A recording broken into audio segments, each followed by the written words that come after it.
Kunnia Jumalalle korkeuksissa. Kunnia eli Gloria-hymni kuuluu yhteen Herra armahda -hymnin kanssa ja on sen kanssa messun vanhimpia osia 300-luvulta. Nousemme ylistämään Jumalaa kuin enkelikuoro paimenten kedolla, kun paimenille tuli sanoma Jeesuksen syntymästä.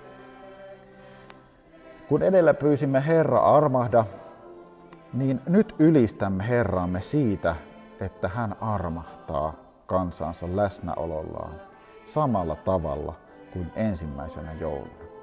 Kunniahymniä seuraa kiitosvirsi Pyhälle Kolminaisuudelle. Jatkamme seisaallaan kolmiyhteisen Jumalan ylistämistä. Kiitämme häntä laulaen. Kolminaisuusvirsissä muistetaan Jumalan pelastustekoja eli eri persoonien kautta.